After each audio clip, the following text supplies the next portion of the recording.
And we've managed to squeeze another 3 questions onto a single page. Elvira mixes 250 grams of metal A with 250 grams of metal B to make 500 grams of an alloy. So the mass is conserved. You're given the density of metal A and metal B, and you're asked to work out the density of the full alloy to 1 decimal place. I write that on my answer line so that I don't forget. So your relevant formula here is density is mass per unit volume. And in this case, it's going to be the total mass, 500 grams, divided by the total volume of my alloy, which I don't yet know. So I want to work out the total volume of my alloy. Well, that's going to be the volume of metal A and the volume of metal B added together. So the volume of metal A, if I rearrange this equation, multiplying by V, I get rho V is equal to M, and then dividing by rho, I get V is M over rho.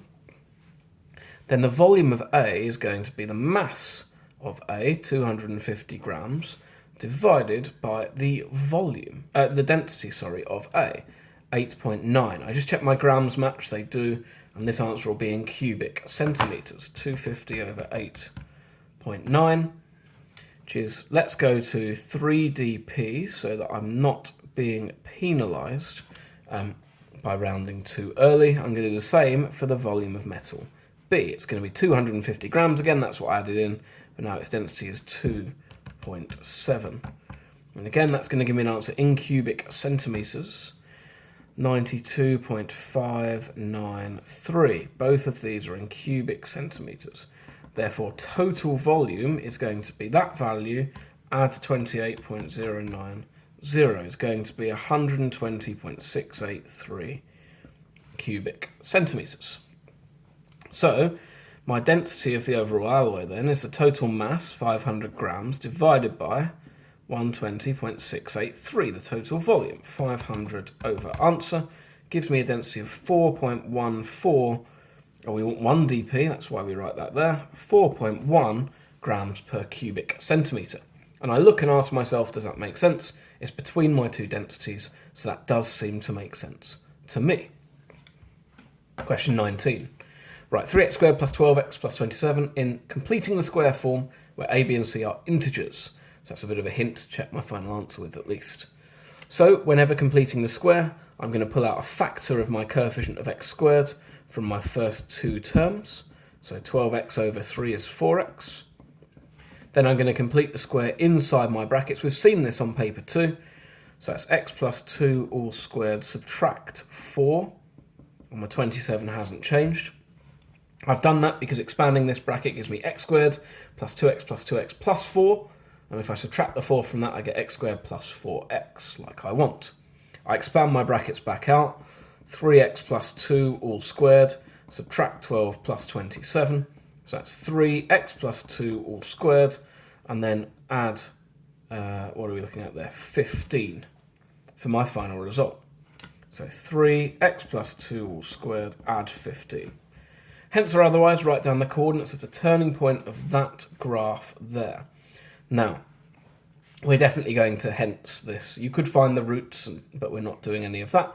So what you probably know is that if you have an equation for a quadratic of the form like this, ax plus p all squared plus q, then the turning point, which in this case will be a minimum point, looks like this, the minimum value, is going to be at negative pq.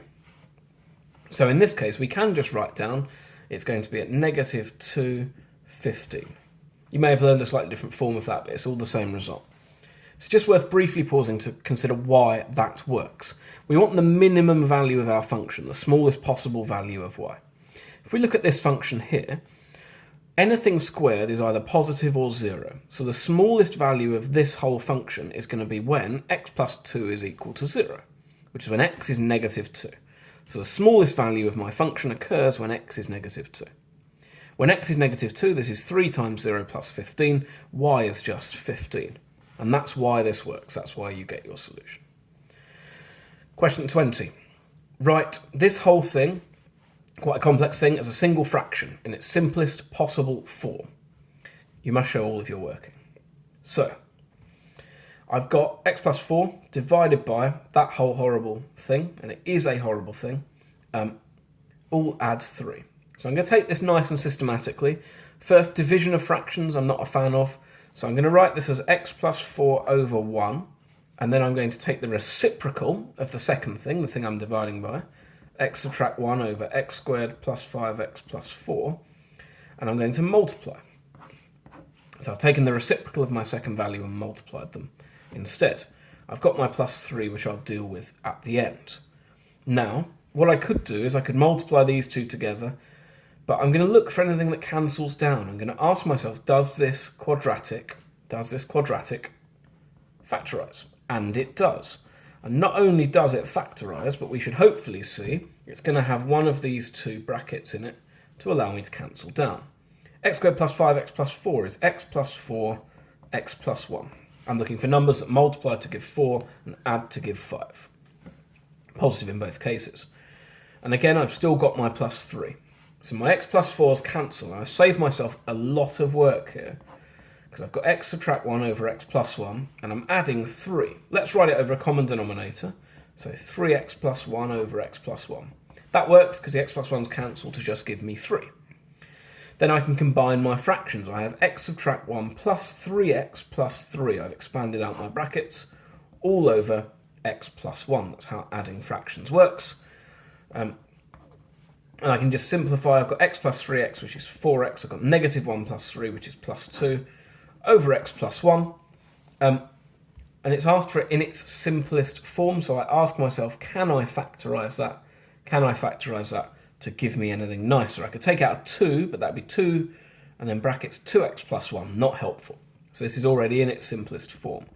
4x plus 2 over x plus 1. And that's the next 3 questions sorted.